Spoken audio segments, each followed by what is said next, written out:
Fuel your body with complete multivitamin, the perfect balance of essential nutrients for daily health and wellness. Carefully formulated from natural ingredients, our multivitamin packs vitamins A, C, D, E, plus key minerals like zinc and magnesium to support your immune system and boost energy. Just 1 tablet a day is all you need. Take it with water and feel the difference as prescribed by your healthcare provider. Stay active, stay strong, stay ready with Complete Multivitamin, your daily dose of vitality. Complete Multivitamin, simple, powerful nutrition. Go get this product at blackhotfirenetwork.com at the Sports and Nutrition store. Good afternoon, family. Hope you guys are doing amazing. Good evening from my end. It's exactly 12 minutes past 8 p.m. Hope you're having an easy Tuesday. And of course, welcome to another episode of the Africa Today Show. My name is Joby. To the first time returning listeners on all our YouTube channels, in case you're here for the first time, kindly feel free to join us by subscribing and ensure you download our app where you can get yourself those amazing multivitamin and also other amazing organic Another damn nice ass damn. A bunch of casinos on. Hey, all you pretendings, why don't you got none of these damn? This is owned by the Cherokee. I'm in damn, Oklahoma. All these damn casinos. Why you pretendings don't own none of these casinos? When you pretendings, I'm looking at all these casinos. I don't see not one of you Negroes own none of these casinos out here in Oklahoma. You pretending. I'm just asking for a friend. Okay. Yeah, maybe the pretenders can also get the supplements on the Black Hot Fire Network. If you've been pretending, you might as well be healthy pretending at least. Really. But anyway, Keith, how are you doing? How is your afternoon going? I'm good, Joby. I'm good. I'm trying to get out of this state called Oklahoma. 3 more miles. I got like 5 more miles. I've been another fucked up state called Arkansas. Wow. So one fucked up state to another fucked up state. Oh, away from that. This is what Jason said. His family come from Arkansas. So I'm finally about to get out of Oklahoma. But anyway, this poverty-ridden ass state, and go to another poverty-ridden ass state. You're breaking. I think you are maybe in a bad area as well. But anyway, family. We're gonna start with what's happening in Uganda. Of course, I'm in poor states. I'm in poor states with bad internet. They're not rich states. Go ahead.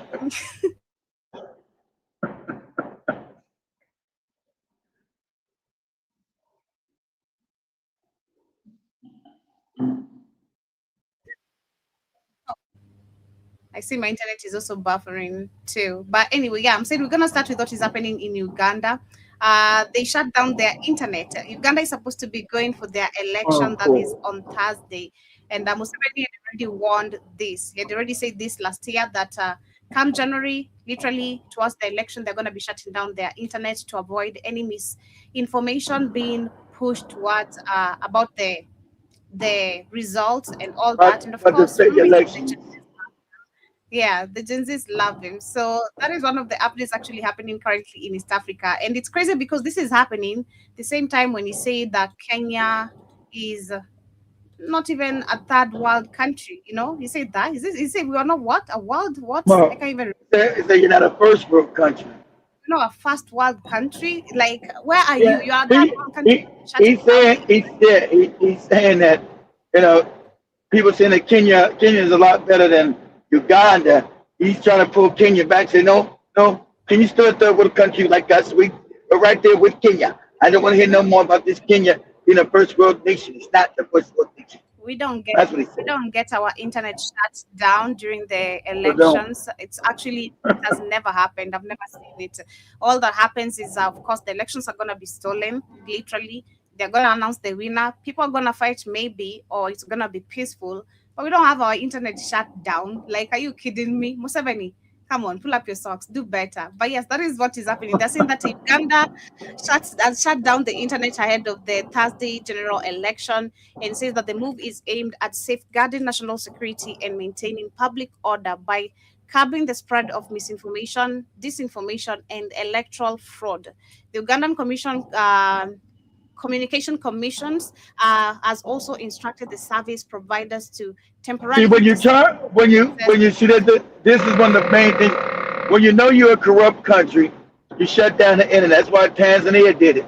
You know when you're about to steal and you're corrupt, that's why you shut down the internet. That's not a show of confidence. That's a show, yes, we're corrupt, and we're just using excuses so we can shut down the internet. Yeah, we're corrupt. We know it. So what? Mm-hmm. Exactly. And someone says on the comment section that if Kenyan tried this, everyone would literally, it's gonna be a war. Like, why are you shutting down the All internet? right. Remember, there's a time actually there were no lights, and that time we were actually in Tanzania, like almost for I think a week or 3 days, and people are really going crazy, like really, really crazy on social media. Like you can imagine, the lights are not on, but people have their phones charged and literally busy tweeting and making the whole situation trend everywhere for the people to return electricity. So please don't try that right here. But also on this other end, I want to share this video. There's something you had mentioned about the same similar literally words about high speed being a very dangerous person currently now globally, literally because of Of course, how because is it was in influence.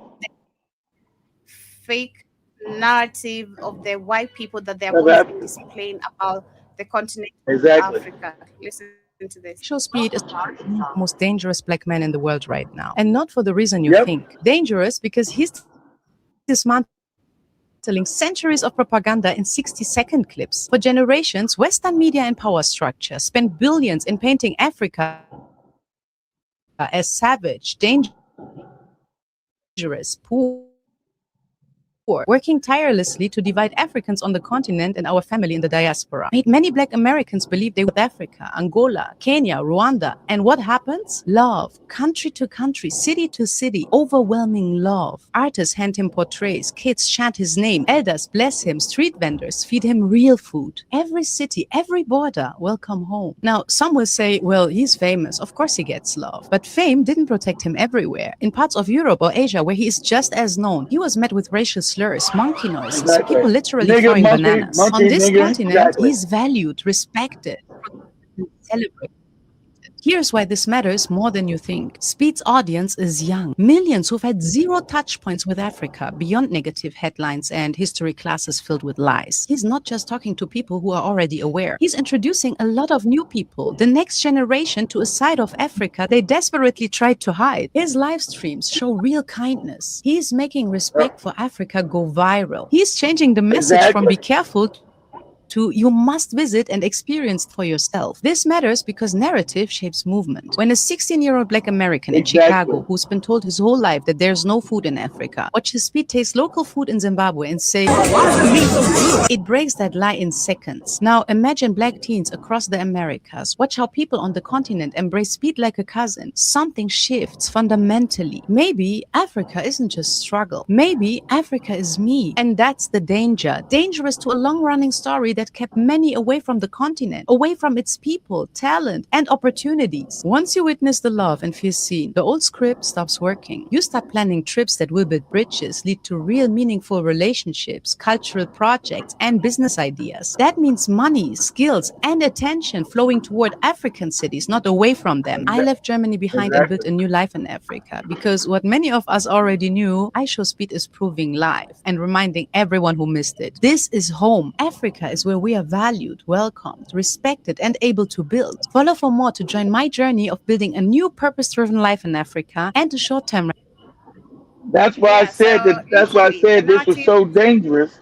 I'm sorry, Joe. I'm gonna cut you off, but that's why I said this is so dangerous because he don't know what he's doing. Because you got to understand the propaganda of Africa has been so dominant and widely spread globally. That Africa is savage and the niggas are backwards. They're stupid. They're supposed to be slaves and no one should respect the African people. When you go here, dominate them and take over them and treat them like shit. And that's what you see in a completely different narrative. With Speed not even trying to do that because his reach is so big. You see in real time the African people. That's why I try to tell people your natural disposition is love. That's why I keep saying, give it all the goofy tribal stereotypes you got of each other. I've been all over Africa. Your natural fallback is love. You're loving people. That's your natural nature, is love. So when Speed is showing this and they're giving him this love, because he was famous when he went to Europe. He wasn't getting that. He's going, oh, you filthy, dirty monkey nigga.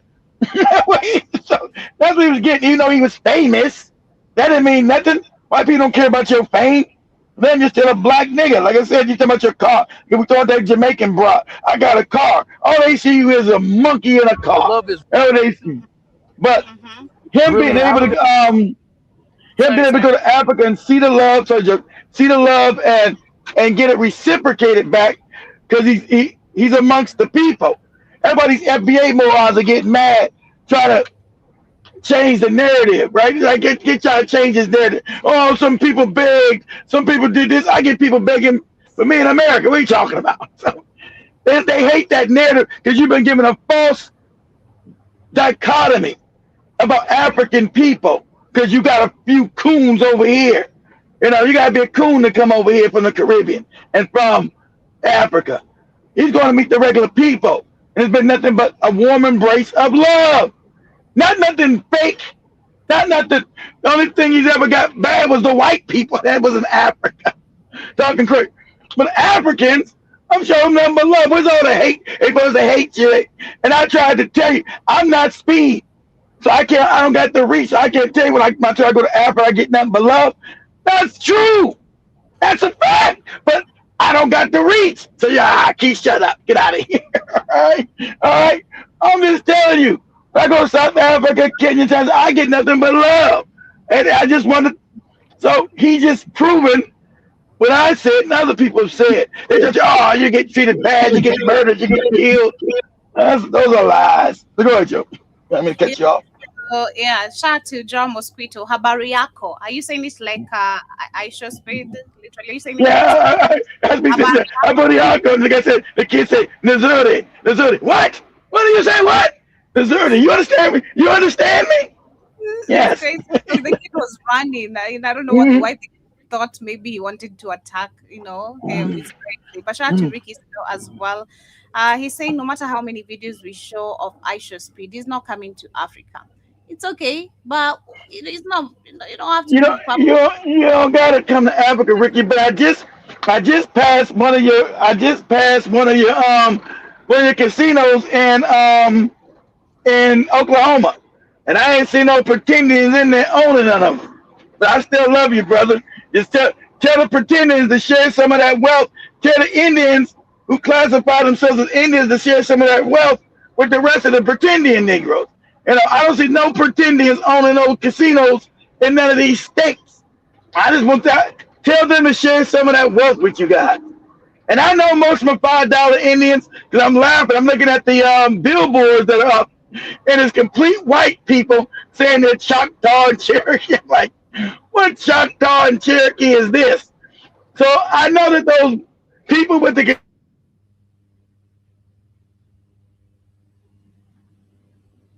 I think I lost you. Yeah, we lost that kid for a minute, but literally this video of Aisha Speed, it speaks about how the love is received in Africa and the difference.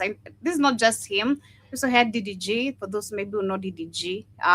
He was in Nigeria, and he said the same thing. He feels very safe being in the continent of Africa rather than being in the States. It's different. So listen to this.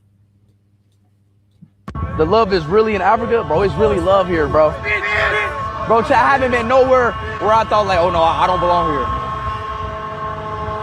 I haven't felt that nowhere here. Well, maybe the safari. Maybe the safari, which is of course a joke, but literally, hey, it's real. The love is real. Literally, it's so real. It is so there. But as we get to literally continue from that, moving away from Aisha Speed and what is happening in Uganda, I want us to get to the real conversation. And like I said, I have this article, which is exposing the stages of New World Order from the Freemasons to the agenda of 2030. And also, we're going to be looking at the how in 2001, how the U.S. general um, saw a classified Pentagon memo that said we're going to take out 7 countries in 5 years. Just a minute, let me come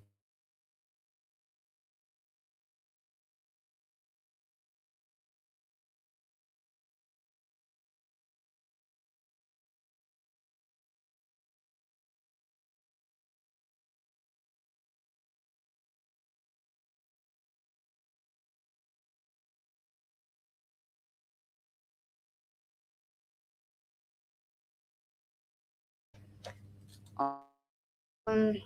Yeah, so let me go through the article, and of course, I'm going to jump into the second one, which is explaining how in 2001 the US general saw a classified Pentagon memo that said we're going to take out 7 countries, and that is in 5 years. And we're seeing the same thing happening currently, which the mentioned countries are Iraq, Syria, Libya, Somali, Sudan, Lebanon, and Iran. So literally, we're going to be looking at that. But first, let me start with this. And it first talks about the setup and says, you think world moves naturally. That's wrong. Every crisis, war, and global change was arranged step by step. They call it the Great Plan. Of course, that's what they do. The beginning, that is in the 18th century, it started in the 18th century. Freemasons planted ideas inside Western politics and education. They didn't need weapons. They only needed control over human mind. Give me control over education and I'll shape the future. Money takeover, that is in the 19th century. Then came the economy. The big banks were created. Then the Federal Reserves, that is in the 1913. For the first time in history, world money was no longer controlled by the nations.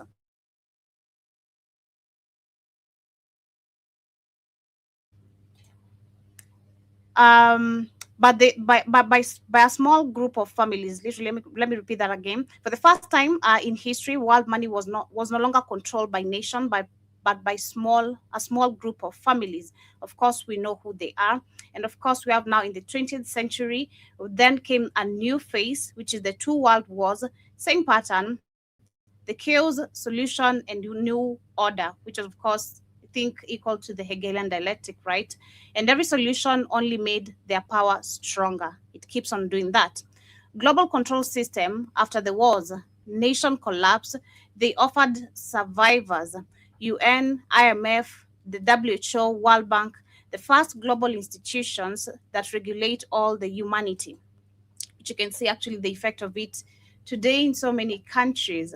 Mind control era is where the next stage is the mind control, where it's not chips, media, Hollywood, music, and news all became tools of the narrative. You're given an entertainment so you can forget to think. Critical thinking, I keep on talking about that. Digital weaponization, then came the digital era. Data became a weapon. Every click, uh, every every click, like the let me read that again. Every click, like, and purchase is recorded from the systems to algorithms, from algorithms to policy. They don't need to spy on you. They already know you better than you know yourself, which is so crazy. That is why we go to literally when you talk about the digitalization of weapons. So we go back, I think, to all the systems that are created, the hospitals, which are money, sy- money systems. Literally, actually, it's a money system. The schools, the hospitals, all of them, literally. And so many of our data is actually collected from birth, from your name, from your color, from the eye of your color, from a lot, literally your DNA and all that. But they're talking about now Agenda 2030. Now we enter the financial phase. That is Agenda 2030, which is wrapped in a beautiful name, Sustainable Development Goals, right? I mean, they promised that, especially in Africa, man, they really pushed this, and we thought actually by 2030, Africa is going to be looking beautiful. Where are we today? Look at Uganda. Sounds noble, but it is the peak of the total control. Total surveillance system, where, of course, the green energy, we have the green energy control of resources. digital ID, control of identity, cashless society, control of finance, smart city, control of movement, all Movement. leading to one system, total surveillance society. We have the final truth, which borders will disappear. Only one global system will remain. Number one rule, we have the bank and Nine. the leader. That is That, ideology, which is equal to obey for the common good. We have the Freemasons who built the foundation. Central banks funded it. Technology became the tool. Agenda 2030 is the execution. Everything follows one red thread. Order out of chaos. Don't keep this truth to yourself. Spread it to awaken the 90% because you are the 5%. Literally remember that. So moving away from that, now we have the 2001 where the US general saw the classified Pentagon memo. Because if you literally talk about in a very shallow way what high show speed is showing and how all this is structured and how Africa, not just Africa, but globally, how people have been kept dumb and how the system have been controlling people. I mean, they all knew about it. It's so many articles that Keith we've reviewed. We've seen how all this was planned. It's just a shock to us, the people, but the 1% again knew very well this was coming to happen. So in 2001, we had a US general who saw the classified Pentagon memo that said, we're going to take out 7 countries in 5 years. And the mentioned countries is Iraq, Syria, Libya, Somalia, Sudan, Lebanon, and Iraq. I mean Iran. Look at the last 20 years and then look at today's headlines. They buried this memo and I'm digging it up. That is what he says.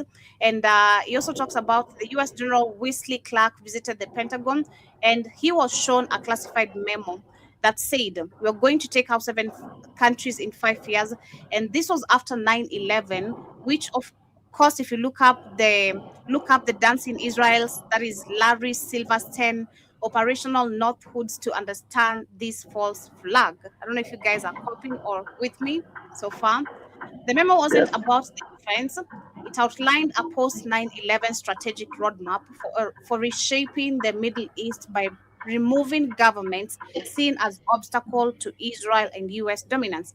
Greater Israel Project with is equal to stealing resources. Literally, they do that. And seven countries is one sequence. At the time it sounded insane, and today it sounds very accurate because one by one the list is stopped being theoretical. The targets were Iraq, Syria, Lebanon, Libya, Somalia, Sudan, and Iran, and not for terrorism, not for weapons of mass destruction. These invasions were not reactions, they were all pre planned. So, this is just a shock, maybe to some of us, maybe to majority of the people who do not know, of course, what happens behind the curtains. The plan had nothing to do with terrorism, and the plan had nothing to do with terrorism. Clark said it himself. They were going to start wars and change governments, and nobody is going to stop us. This was empire building for someone else's benefit. Of course, the same thing. Each of these 7 nations shared one thing. They were enemies of Israel domination in the region. They supported Palestine resistance. They had independent economies, and they rejected the dollar and the Rothschilds Bank. They were in the way of the greater Israel project, which is, of course, a colony.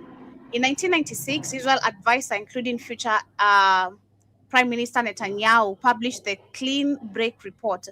It called on the U.S. to overthrow Saddam Hussein, weaken Syria, contain Iran, reshape the Middle East to secure Israel power, and America just obeyed. Like, yes, sir. So yes, this invasion is aligned. Of course they obeyed because they obeyed because the bank, the Federal Reserve Bank, created by the cats, controls America, and so that's how they get their puppets in through their fake banking scam. So they'll do exactly. So so through the made-up country of is not real is how they control the world. Go ahead, Joe. Also says that the invasion was aligned with an agenda, the Greater Israel Project, which is a goal to expand Israel territory and control the region. But Exactly. Israel could not do it alone. So the US military became the enforcer. They used their influence, which is we have the IPAC, central banks, BlackRock, media, and blackmail as well. Who paid for it? America taxpayers, millions of innocent lives, and trillions in debt. And who is actually profiting from it is the weapon constructors, oil companies, private central banks, and Israel. Exactly. Layer about it is every war required a massive loan from who? Privately owned central banks like the Federal Reserve and Federal international Reserve. funding Yeah, it's not. That's field. not exactly privately owned. Not owned by the American people. American people don't got nothing to do with printing this fake dollar. They don't own none of it. It's not from the government. It's privately owned. Go ahead, Yeah, Joe. and it says that this is owned by the privately owned by central banks like the Federal Reserve and international funds run by firms like BlackRock. And of course, this is where you say follow the money. The Rothschilds, which are the Jewish banking dynasty, who are historic owners of central banks in Europe. The Rothschilds created Israel on stolen Palestine land and see Balfour Declaration. BlackRock, the most powerful financial firm in the world today, has deep ties to Israel and the US politics. So let's call it what it is. America sort of has BlackRock and Vanguard. BlackRock and Mhm. Vanguard own all companies on the planet. Ain't that funny? Who owns BlackRock and Vanguard? You know who. Go ahead, Joe. Yeah. Says that American soldiers are killing and dying for wars to serve Israel's strategy and private banking interests. No Yep. one in Washington will admit it. No one in Washington has power to stop it because they Nope. all are funded by the same machine. If you Exactly. notice, That's what. if you notice, So what Joby's telling you, Joby said this fake right, left, this fake opposition. If you got opposition, the fake left and right, it's all phony because it's funded by the same people.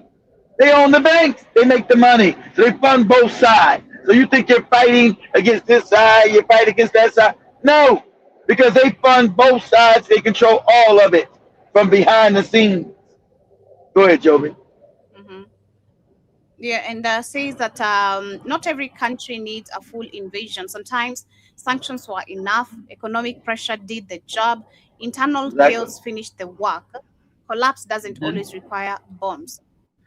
This is the real Doesn't. playbook where they create a threatening narrative, apply economic strangulations, fuel internal division, claim diplomacy has failed, justify interventions or permanent destabilization. Different countries, same strategy every single time.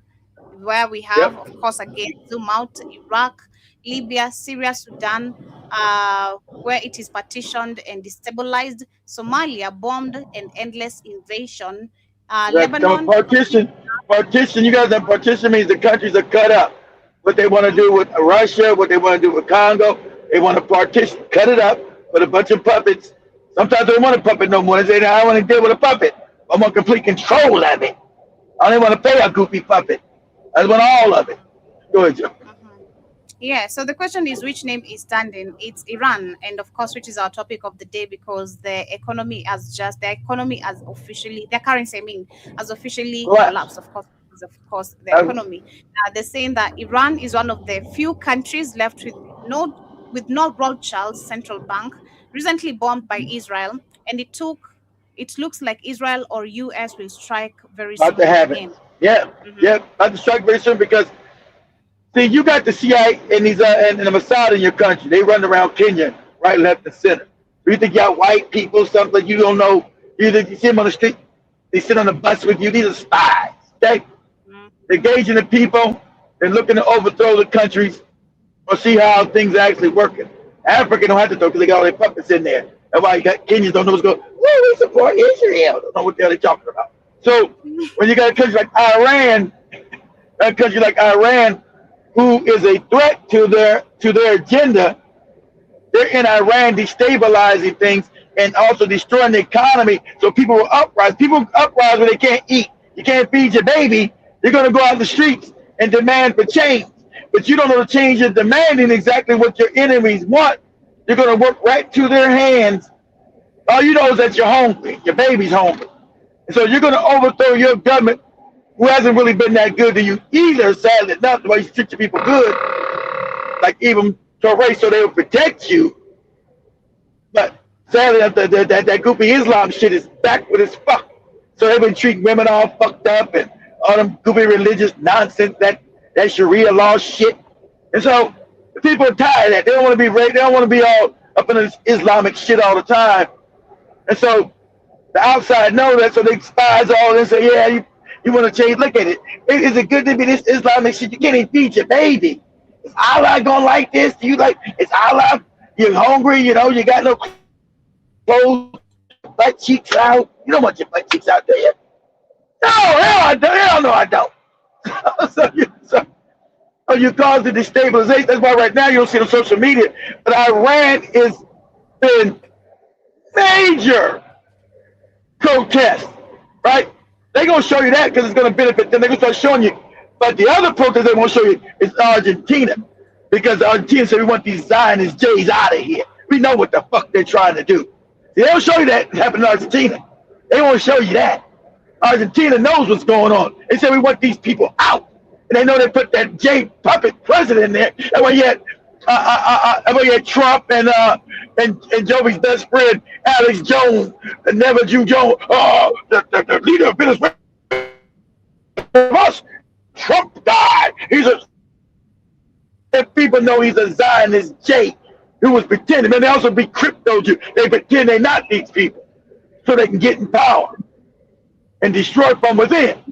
So you got Venezuela, Argentina, which is a racist country still, but they're going crazy. They say we want all these damn Zionist Jays out of here. We want this president gone. We want his ass gone. Because they know what Joey read is all true. So you got a waking up happening too. All these people controlling the whole world. Because remember, you're not allowed to know. You're not allowed to have free discussions. That's why I told you, everybody black in America has any kind of authority. That's what I was going to do this weekend. I'll do this. I do it because I didn't get home really, guys. I'm going to show you every fake politician and black leader is sponsored by the hacks. So we got no real leadership in Africa. I mean, in America, black American, just like Africa. They're all sponsored. All of them. No matter what they run in Congress or city government or mayor or they're all bought and controlled by the hacks. Every last one of them. That's how despicable it is. So you got no black representation, sadly, nowhere on the globe except for the Sahel states. That's it. That's it. Only black leadership you got is 3 niggas in Mali, Niger, and Burkina Faso who, after they get done with us, they coming after them. That's all you got. These are only 3 niggas on the planet, period, that are working on black people's behalf. That's it. All countries in Africa are controlled and bought by these hacks. All of them. All people in America are bought and controlled by these hacks. All of them. You got no representation. No, it's all fake. It's all phony. The fake Jesse Jackson, the fake Al Sharpton, all the Congress. They want to talk about the immigrant caucus. You might as well call it the Black Hat Caucus. Okay? Black Hat. You're black and you're controlled by the hats. You're the Black Hat Caucus in Congress. Because every last one, and the ones who didn't remember, the ones who didn't go along with the hats, what happened? They were taken out of Congress last year during the 2024 election. The one who mentioned the hats had the nerve to mention them where they at now. They got their ass up out of Congress. The hats got their ass up out of there. There's a girl from St. Louis. I forgot her name. You got Bowman. He was from New York.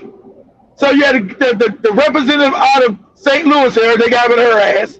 And you got Bowman, who's out in there. And they were still bootlicks, but they mentioned just a little tiny. They did a Kanye West a little bit, and their ass was out of there. Your ass is out of here. They did a little Kanye West, little truth, and they was gone with the quickness. Your ass is out of here. You dare you open your ragged ass black mouth. You shut your damn mouth. And they had some, now they probably back on the street selling peanuts. Oh, there they at. So I don't know what they do. I don't know what that lady doing in St. Louis or what the brother doing over in New York. But they ain't in Congress no more.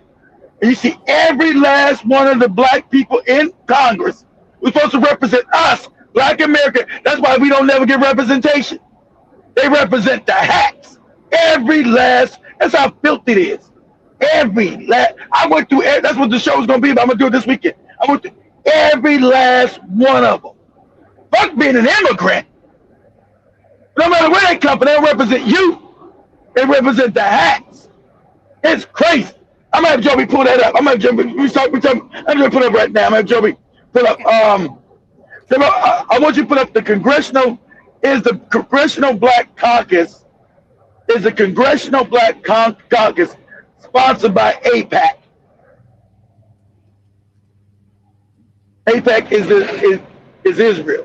So it's the Congressional Black Caucus, or just say how many people in the Congressional Black Caucus is sponsored by Israel. It's going to be every last one of these boot-licking handkerchief head niggas. Every last one of them. Say how many congressmen and say how many people in the Congressional Black Caucus is sponsored by AIPAC? By AIPAC. Okay. I guess for AIPAC, is it IAPAC or is it AIPAC? You guys know that the Congressional Black Caucus CBC isn't sponsored by the AIPAC as a single entity, but AIPAC, a powerful pro-Israel lobbying group, provides significant financial support and endorsement to many individuals, including CBC members. CBC members. That's the Congressional Black Caucus. So that's this is Google trying to bullshit you. And so they try to say no, it doesn't represent directly as a caucus. But if you go to each individual people that's in the caucus, Joby, they're all controlled by AIPAC, which I told you, the Jewish lobby. Every last one of them. There's not one. The two that were not, they're gone, Joby. They're gone. They got them out of there. You'll fall in line. You'll be a bootlick, or you'll have your ass up out of here. They're gone. So they're trying to tell you about a roundabout way. Yes, Joby. They're all controlled by you, by the hacks. Every last one of them. That's why they don't represent nobody black, Joby. That's why they never say nothing about Africa. Just like the Africans never say nothing about the black Americans. Because the hats say you better shut your fucking mouth. So anything about black, go ahead, Joby. Let me share this video you shared with me on the TikTok, still related with because I think this is the collapse of the dollar, literally what we're witnessing as well, because they're trying to save themselves through this wars they are creating, taking over these countries of the resources. So let me share this, then switch up to something else. 7 days ago, if you believe that the United States military launched a raid on Venezuela just to capture one man, you're missing the single most important financial signal of your lifetime. And now I only sent Joby 2. There's actually 5 versions. I only sent Joby 2. There's actually 5 parts of this. You need to hear all 5, which I've been saying. I told you this was coming. But go ahead. In the morning was not a political operation. It was not a diplomatic mission. It was a bank robbery. It was the definitive, undeniable confirmation that the United States dollar has officially reached the end of the line. Ladies and gentlemen, Asian guy here, known as John A.G. We need to call this exactly what it is. This is the dollar death blow. When you strip away the flags and the speeches, the raid on Caracas was the desperate act of a bankrupt empire that can no longer afford to pay for the resources it needs to survive. Think about it. For the last 50 years, the United States has enjoyed a privilege that no other country in history has ever had. They could print pieces of green paper that cost nothing to produce, and trade them for real things. And buy real shit. Exactly. I can take fake money that I print in my printing press. Go to Joby. Joby, like your house, or like your car, like your shoes. Let me give you my fake paper. They say, okay. And it says $10,000 on it. Okay. You know why? Because you agreed that it's worth $10,000. I did. But it's nothing but paper. but go ahead, Joe. Dollars and get Chinese electronics. They could print dollars and get Mexican silver. It was the greatest magic trick in economic history, but the magic has run out. The world has stopped believing in the paper. The debt has grown so large, $38.5 trillion and counting, that the math is physically impossible. The interest payments alone are consuming the entire tax revenue of the country. And when an empire realizes that its credit card is maxed out, when they realize that nobody wants their IOUs anymore, they don't stop consuming, they stop trading, and they start taking. We have officially entered stage 4 of the empire collapse cycle. This is the stage known as desperate resource acquisition. It is the moment when the hegemon realizes that the only asset they have left is their military, and they decide to use it to seize the collateral. Do you really think they sent helicopters and special forces just to arrest Nicolas Maduro? Do you think they risked a global war just for a photo op? No, they went in for the prize. They went in for the $17.3 trillion worth of proven oil reserves sitting under the Venezuelan soil. They went in because the strategic petroleum reserve in the United States is empty. They went in because they need real, tangible wealth to backstop a financial system that is hollowed out by inflation and derivatives. The dollar is dying, so they are trying to back it with stolen oil. This is the signal you have been waiting for. It proves that the government knows exactly how bad the situation is. They know the printing press isn't enough anymore. If the dollar was strong, they would just buy the oil. They would just write a check. But they didn't write a check. They sent a gunship that tells you everything you need to know about the purchasing power of the fiat currency in your pocket. It is worthless. And if they are willing to invade a sovereign nation to secure their energy supply, and pause it. It's worthless. So I pause it. So I said it was going to be worthless, and that's why I'm building so fast. And I had one guy that I could strangle this nigga's neck. I had one drawback. That's why I'm trying to build in Africa. Until I'm telling you guys, get ready. This dollar is going away. Explain this to you for years. I'm the crazy one. I keep crazy. What day? What when? This is what they showing you. They know what I'm saying is true. Why would shadow banned every fucking where? That's why I say I gotta build in Africa. Because I gotta have tangible shit when this shit collapses. I'm not assed out. You want this dollar? And you better get that shit out of my face. I'm gonna do with this. Wipe your ass with it. It's cheaper than toilet paper, But if you're back in Jamaica, you might need it because you don't want to use leaves and sticks, Wow. I don't want you doing that. That's what that lady said. You can't blame that. That lady said, Joker, not me. Go ahead. Realize they are running out of the other strategic asset they need to wage war. What do you think they will do when they realize they are out of silver? Because you can't run a Tomahawk missile without silver. You can't run a satellite. Exactly. Pause it. Pause it. If you guys think about silver isn't, even though it's a measure of value like gold and silver, silver is more important because silver is an industrial material. Everything in the world, you got your phone, rockets is made from silver because silver is what conductible. It conducts energy. So, and without silver, you can't build shit. You can't build weapons. You can't build this lockdown system that they want to build to survey the world. Every instrument needs silver. And guess what? They don't got none. Silver's not, you can't make fake silver. You got to dig that from the ground. And they don't got no fake.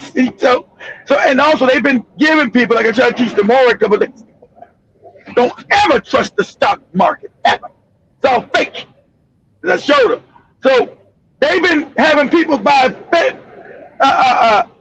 fake silver with paper and then giving them paper IOUs. The Connex have been giving them not real metal, but giving them fake silver.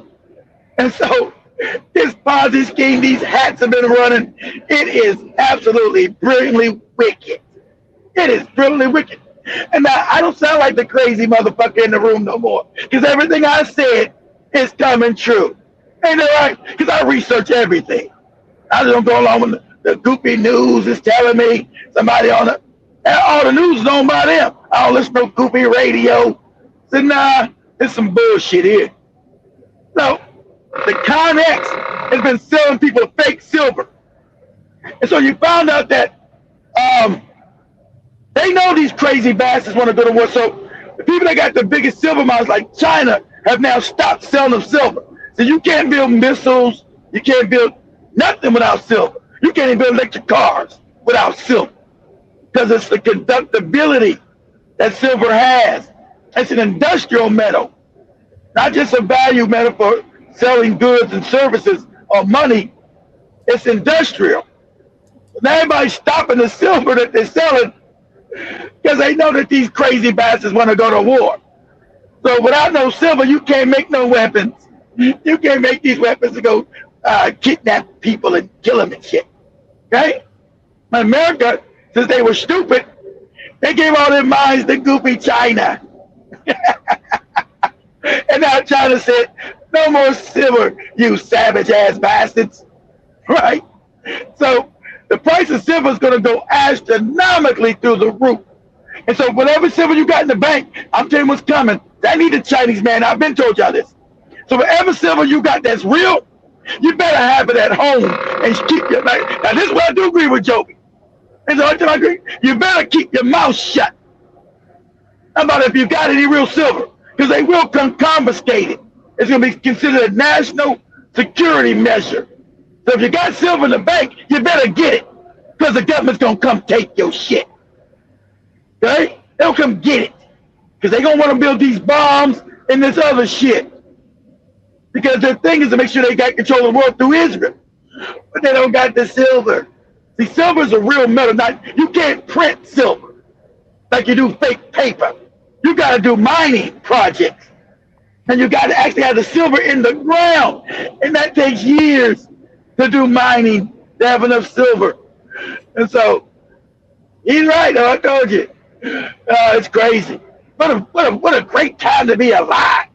The collapsing of empire, people trying to rebuild empires. In Africa, you don't get your shit together, they're going to try to re-slave us. That's what's coming. See, it's going to be bright. None of this fake shit of being your friend. They're going to say we need these African niggas to work these mines. We're going to break your back to do it. So they're going to be able to smiling in your face and pretending that they can stand your black ass. Because guess what? Africa's got a lot of silver, and they need it. And they'll enslave your ass in a minute. Now.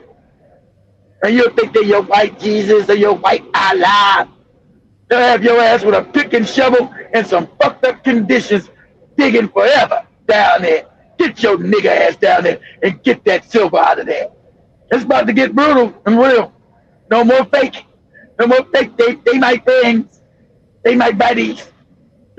Because this civilization is collapsing, and the only thing ever matters to them is dominance, power, and wealth. Go ahead, Joby. Okay. Without silver, and unlike oil, they can't just pump more silver out of the ground in Venezuela. Sure can't. They have to find it. They have to buy They'll get some it. They They're going to go to Africa and get some slavery. Foreign policy, and look at it as the final warning bell. The rules of the game have changed. We are no longer in a global free market where prices are determined by supply and demand. We're in a global resource war where assets are determined by who has the biggest stick. With the biggest environment, holding paper assets, holding stocks, bonds, or currency is suicide. Because paper is just a claim on a government that is currently resorting to piracy to pay its bills. Now they said we're going to start knocking. They're going to resort to start knocking you in your motherfucking head. If 70 say something out of line, you're going to be gone. Bruno say something out of line, you're going to be gone. Okay? You're going to do what you're told to do. You're going to toe the line, or you're going to get knocked in the motherfucking head. That's what they're going to start showing you. No more, like you said, no more fake. No more be fake with you. Because this is about to survive. Go ahead, Joby. You need to hold what they are chasing. You need to hold the real assets. And to understand where we go next, to understand why this specific military action guarantees $200 silver, you have to look at the history books. You have to realize that we have seen this movie before. Rome did it. The British did it. The Dutch did it. They all followed the exact same seven-stage pattern of decline. And if you map the United States onto that timeline, the conclusion is terrifying. We aren't just in debt. We are in the terminal phase. Let's break down the 7 stages of empire. Let's look at exactly where we are on the clock and why stage 4 is the point of no return. History never lies, it only rhymes. And right now, the rhyme scheme is screaming at us from the pages of every history book ever written about the fall of great powers. You have to understand that nations do not just collapse overnight. They follow a specific mathematical trajectory that is as predictable as the tides. Whether you are talking about the Roman Empire, the Dutch Empire, or the British Empire, the pattern is always identical because human nature never changes and the corruption of money never changes. We have passed through the early stages of this cycle, the stages of sound money. If you Okay. So Go to the next one I sent you. Yeah. okay, I think his page. Yeah. I want to his page. You sent it Yeah, to yeah. on TikTok or WhatsApp? Yeah, on TikTok. You got to go down where he was at. It's a few ones down. Yeah, we're talking about silver. I mean, collapse. I sent you the second one too on WhatsApp. I sent you part 2 on WhatsApp. Okay. That's what I was teaching tomorrow because you're talking about the stock market. Let me educate you.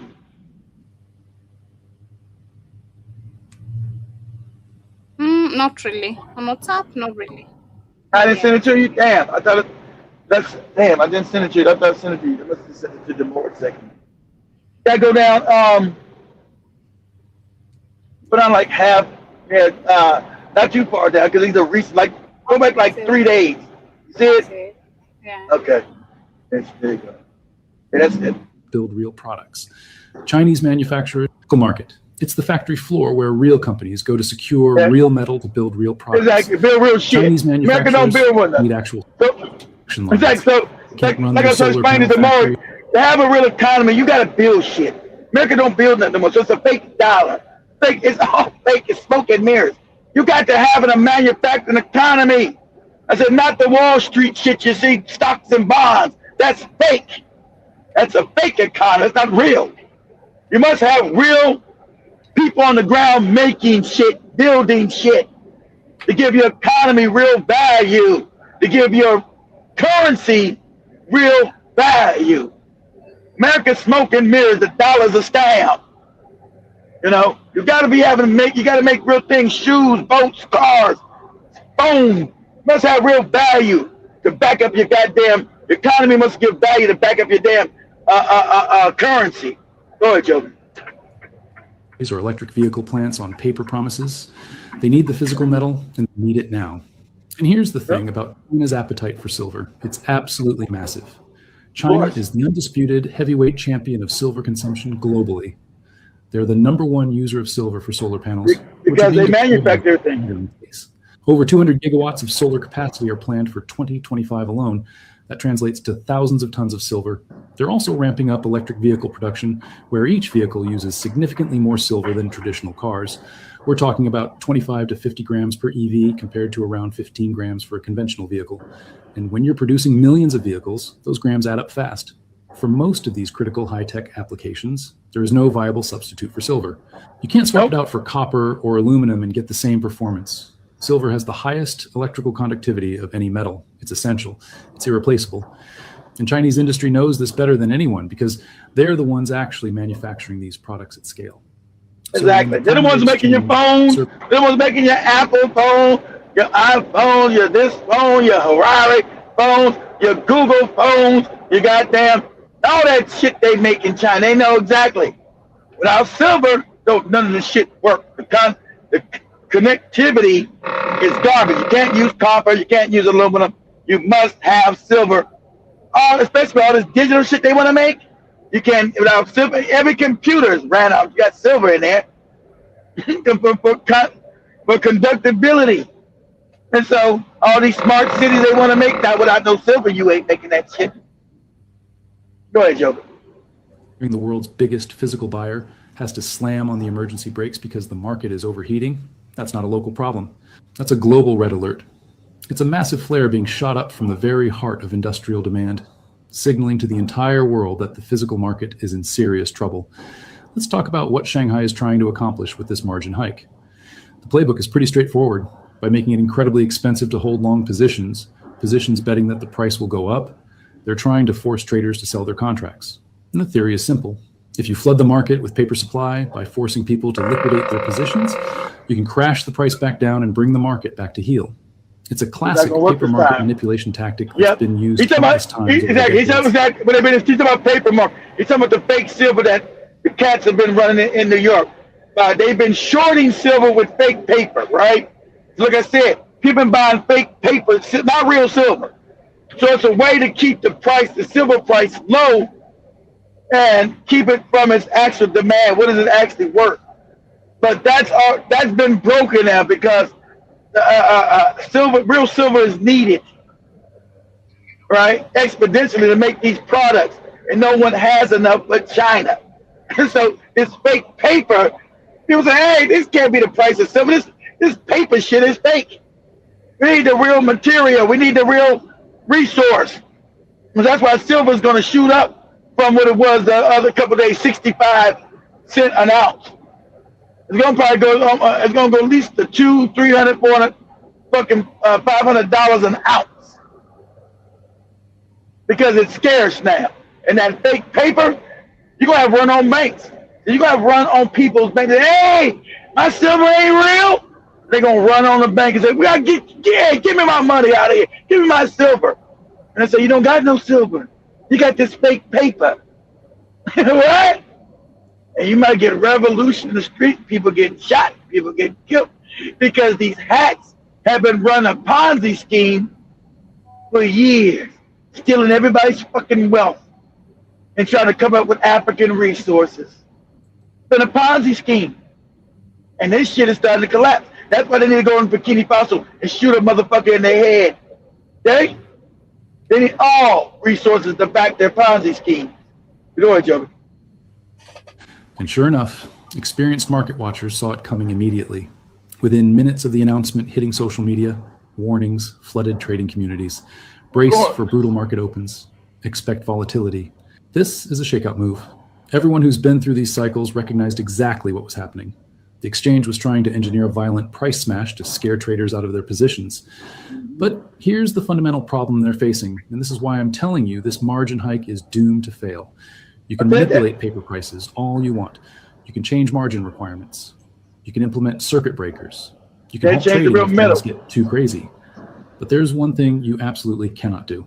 You cannot print physical silver bars. Exactly. And that's the crisis at the core of this entire situation. Chinese factories need silver. Not want, need. Their production lines don't stop because some bureaucrat at an exchange raised margin requirements. Solar panel manufacturers have contracts to fulfill. Electric vehicle makers have production targets to hit. Electronics companies have components to build. The industrial demand is real, it's urgent, and it's not going away just because paper traders are getting squeezed. This is the paper versus physical disconnect that silver analysts have been warning about for years. As long as price discovery happened primarily in paper markets. Also, pause that. Also, they've been doing this with gold. They've been doing the fake paper gold shit. We got the real. That's why they've been stealing gold out of Africa and putting it in their damn. That's why they telling Kenya, we're going to take your gold out of Kenya and put it in England. You got your fucking mind, Kenya? Are you fucking crazy? You out of your fucking mind? This is the impoverished you. So this is what they've been using also with the fake paper gold and real gold. That's why gold has been kept at such a low price at 2,000. You think it's high? 2,000. 2,000 is it at 2 or 4,000?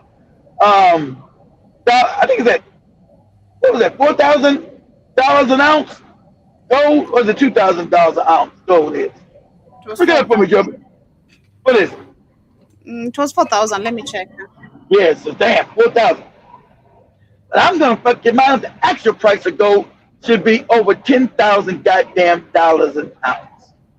They keep it down because they don't want to. They got to make it parity with the fake paper scheme that they got going on, fake paper money. But probably the actual, what is it, Joby? 4,600. See, it already went up again. I'm telling you, the actual real price of gold is more like, see, they've been flooding the market with fake paper to keep the price down, like they did silver. But they can't keep silver down now. Gold, because they need to fluctuate with this fake paper money, this fake dollar shit. I'm telling you, probably the real price of gold is probably more like $10,000 an ounce. Smaller than your fucking phone, smaller than your pinky finger, your pinky nail, an ounce. Probably worth really about $10,000. And you get people in Kenya go get drunk for 2 days. Get this $2, $10,000 worth of gold in your little bitty hand. Give you $2, go get drunk. But so they've been making all these fake things to keep their paper money scams up. Because they can't have gold too high, because then that devaluates the dollar.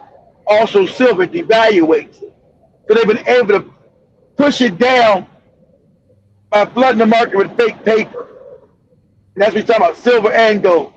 But they've lost gold. I mean, they lost silver. Silver's going to shoot up what it was. I think it was like 65 cents an ounce, like 2 weeks ago. That shit going to go about $500 an ounce at least. But go ahead, Joker. Supply and explosive demand could be suppressed. But we're reaching the point where that suppression mechanism is breaking down. That's right. More and more participants are saying, forget the paper games, just give me the actual metal. And exchanges are panicking because their warehouses they don't got it. They don't have it. Let me give you some context on just how tight physical markets have become. According to the Silver Institute, the global silver market is forecast to be in deficit for the 5th consecutive year in 2025.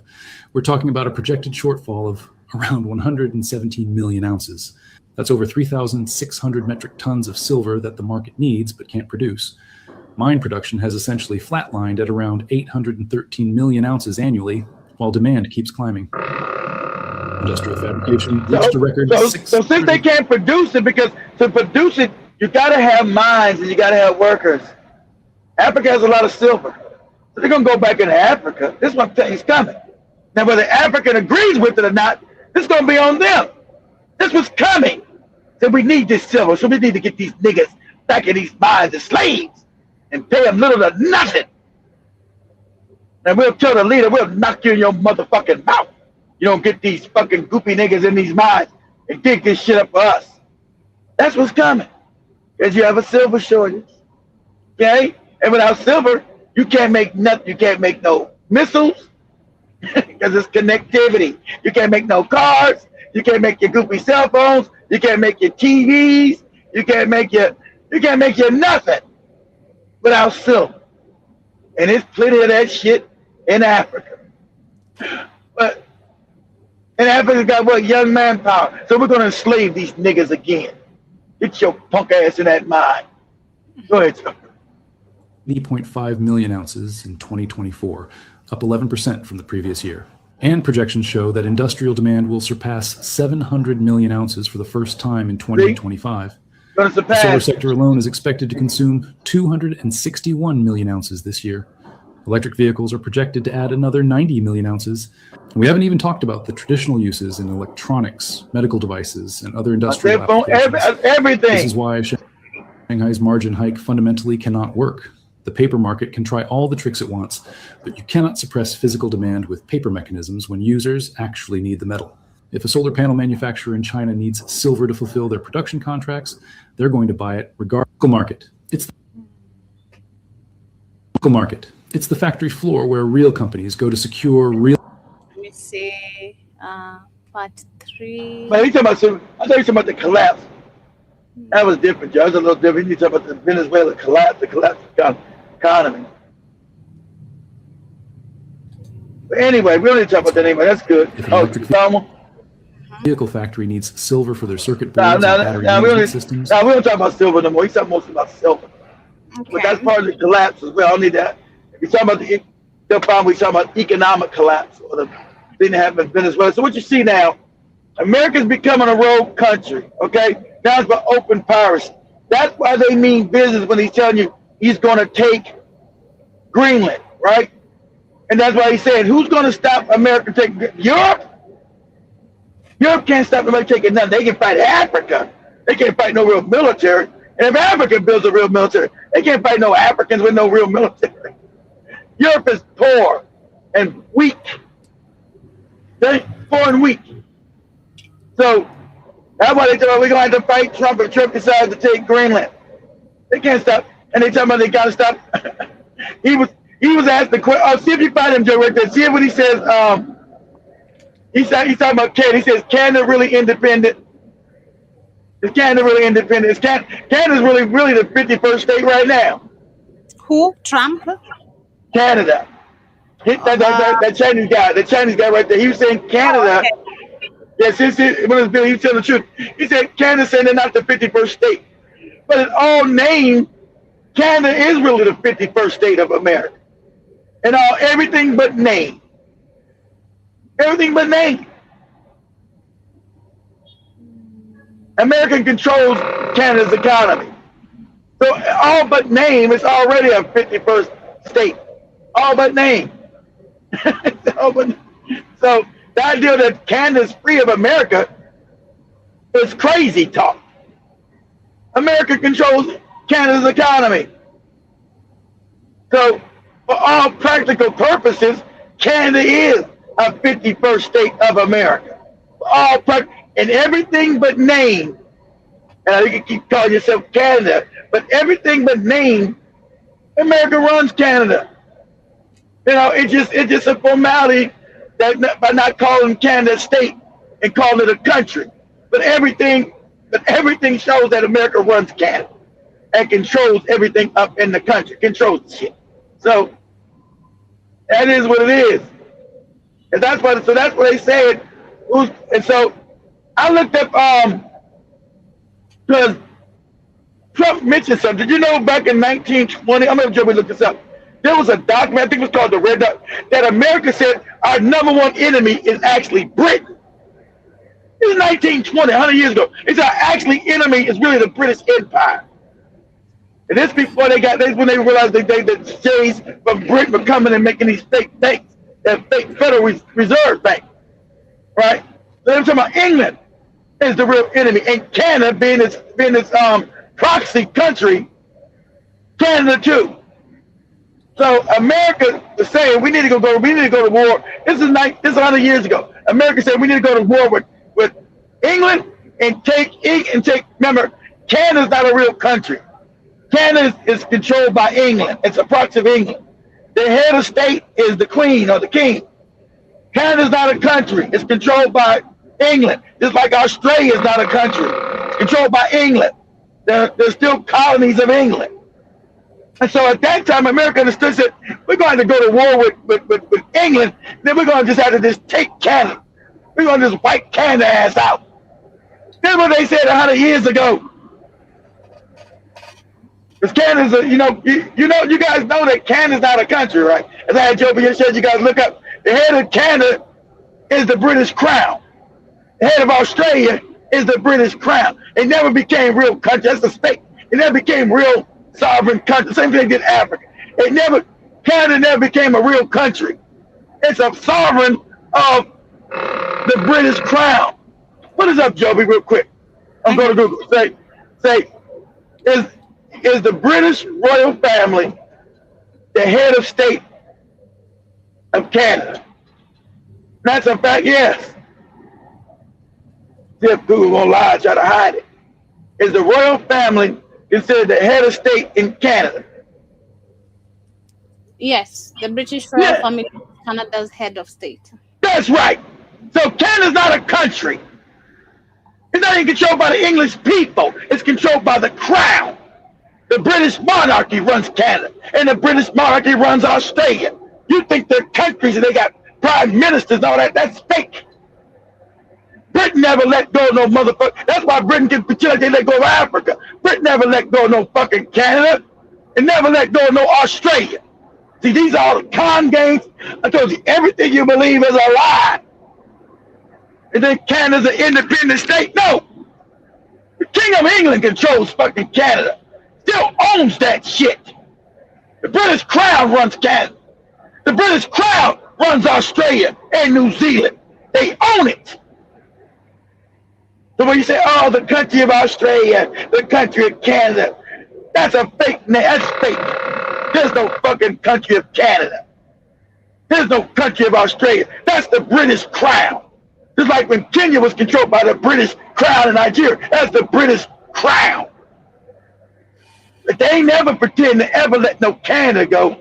And so that's why America 100 years ago said, we're going to go knock Canada in the head and take it. So that's what they're back saying again.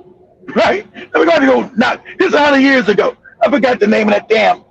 I just look up tomorrow. I'll find it tonight. I'll research again. Because Americans, the generals of America, 100 years ago, 1920, said we're going to knock Canada in the head and take it from the British. And then we're going to knock the British, that's how I remember British Empire was still running all Africa. America said we're going to go knock these British motherfuckers in the mouth. This was the doctrine. It was the doctrine. I was reading this, I was like, what? Yeah, we gotta go knock them in the head. That's what we had to do. So I was like, what? So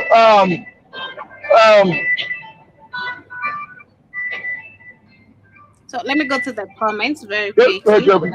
Yeah, as we continue, we have Ricky Karibisana once again. John Mosquito Jibajaba. I see y'all. I see earlier Ricky was saying, "Come on, kids, you didn't travel all over Africa. Visit more countries in Africa than." I didn't travel. I didn't travel because I'm exaggerating, Rick. I'm gonna say I've been in every country. Rick, why are you trying to hold me to the letter of the law? I said I ain't been all over all Africa. No, Rick, you're right. You said Rick keep trying to, you pretending ass nigga keep trying to throw me under the bus. I'm saying I've been around enough of Africa, okay?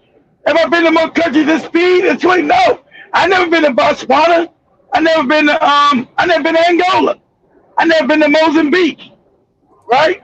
Never been to Mozambique. I never been to Angola. Let's see. Where's he been at again? I've been to Ethiopia. He's in Ethiopia. Been to Kenya. I never been to Rwanda. My staff has. I never been to Rwanda. But I know enough of what I've seen, goddammit. So damn you, Ricky, talking your shit. John Mosquito says the goal is to get to move there, but to make you feel that Africa, the goal isn't to get you to move you there, but to make you feel Africa is your second home. It's your birthright. You should feel more comfortable to travel to Africa than European countries. And I also see Ricky says, I never call myself a pretendian or Indian. So you get it right, kid. You heard. I'm fucking with you. Calm down. And I also see John Mosquito says that the Mrs. Doubtfire spectacles are back now. You can read. Come on. Why you kidding? And I also see Miss John Mosquito says facts are kid, not all of them. They are on vacation. They're mostly there to conduct research and gather information. Yeah, like there's a circular image that has been going viral. Let me share that as I continue of Go, Jim. how the CIAs have been mandazis in Kenya and some snacks acting like they're poor white people. Let me share this. Actually, it's an image. I don't know if I can find a video of it. Maybe it's a video of it, but they are there like the CIA think they're slick and all that. There. Right in my screen. Yeah, so this we've been seeing some Chinese white people literally acting like they are selling some snacks to the people on the road, and Africans being Africans, I'm gonna share one. They're just being amused, like amazed. They're phased about it, like wow, you guys can see a Chinese is selling mandazi. Like even one of them had to buy from them, because they think for real they're actually suffering. It's crazy. But I also see Jiba Jaba once again, Karibu. Mr. Dramos Chris says Joby traded Chuck Norris for Alex Jones. I still love the Chuck Norris moves. Don't play with me. I got them. I can't do no globalist. My voice is gonna be gone. I'd rather stick with the moves, the taekwondo moves. And I also see Ricky says Black on TikTok's already talking about politicians. About politician isn't from America. I didn't get that correctly. And Aaron James Karibusana says, I have over 50 ounces of silver. That's what's up. Silver is nice. I also love me some silver. Yeah, they're really really good. And I also see John Moscow says, "God help if you have a tool silver." God damn. And Jason says this country will go up in smoke. Um, John says Museveni said, "U.S. Army from Temu can't do shit." That's what's up. He Museveni says anything. Museveni says anything. That's why you see when the son cannot even be a president, because the son literally takes it straight from him. Just always says anything, anywhere, without control of the mouth, without even understanding. You're not supposed to be saying some things. It's crazy. But also see, Jason says, I got old silver coins and spoons and forks from the early 1800s. That's amazing. Jiba says it is a British Commonwealth. Ricky says, I love to hear your voice, Keith. And also says, Jiba says, there ain't no snacks in Africa. Come on, we got a bunch of snacks. We got a bunch of them. Like, I can make you some snacks, me too. Let me share this video of some Kenyans, literally Kenyans faced by, hold on, by Mzungu selling mandazi. Okay, let me share this. Sasa kuna mzungu mwenye anauza mandazi na anauzia watu. Oya, kuja, anauzia watu, ndo namuita kuja niuzie. How much? 20 bob each. Give me one, please. And you are doing a good job. An African just being an African, always in white people, whether poor, whether rich, just always smiling. This is crazy, because actually the first comment on that video, someone said, "This is a CIA undercover, you fool. Like, what are you laughing? What are you congratulating this guy about? You're the one suffering, thinking you're helping him by buying a mandazi from him." It's crazy, man. Yeah, that's what I'm talking about. Because the Africans so loving, they like to have no defense mechanism. You're not helping this white man by buying this stinky mandazi. Exactly. He's fucking surveying everything. Exactly. It's a CIA op. Ain't no white man selling no mandazis in Kenya on the street. It's crazy. He's not saying, hey, you got a European say, what, this is a good business opportunity. Me sell mandazis on the street of Kenya. What? Go ahead. 20 shillings is less than $50. Usually less than 50 cents at Joe Mosquito. That's like 20 shillings. Just some spare coins. That is so nice. I'm a very tall man.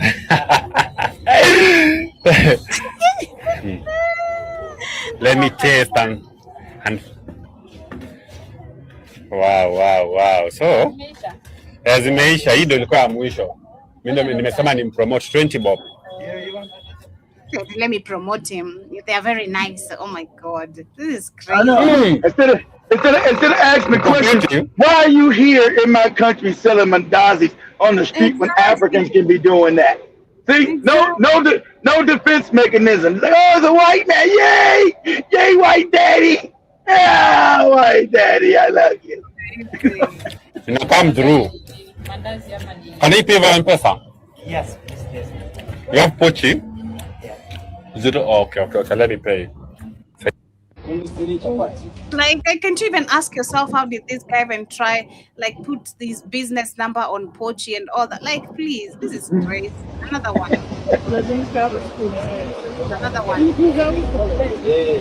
Mzungu selling mandazi in Nairobi, and they're trending. The funny thing, they always trend because of this, crazy. Of course.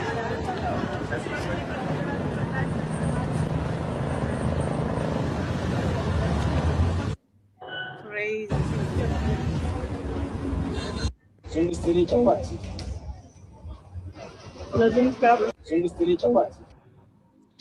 Hey guys, I just wanted to hop on here and talk about something with you guys. Something that I've been thinking about for the last week, and I'm talking about hawkers again. because I so much want to change the opinion that people have about hawking, and that it. We don't care, man. We don't really care. Being honest, I really don't care. Is this a white lady talking about the hawkers in Kenya? I bet this was a 2022 video. What businesses are yours, lady? It's crazy, but those are literally our very own people. But think on maybe the last conversation we're gonna be having. Let me see what I can cue in. I think literally we talked about most of the things that cued in. No. Let's talk about. I'm gonna do this tomorrow. I send my thing into you look at. Let's talk about. We're gonna talk about this. Your Tucker Carlson mentioned FBA and the FBA morons are trying to defend. Oh, we know Tucker Carlson is a racist. Blah blah blah. But see, I'm glad a lot of people drawing the line in the sand with you FBA morons. You're trying to call us all. You're trying to label us under your goopy banner that Tariq gave you, whose wife ain't in the FBA. His children ain't in the FBA. But you're so, and this the dumbed down Negroes put this FBA shit in their mouth, this fake acronym, which I said 6 years ago when he created this fake shit. It was 7 years ago now, 2019, damn. So they got Tucker Carlson, oh, I like these FBA guys, oh, right? Because you got somebody running for governor of Florida who's talking about, and that's a problem. I told you, it's a problem.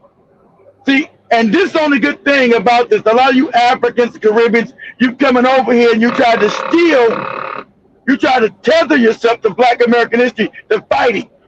And that's what the Republicans say. You're not a Black American. You people never fought.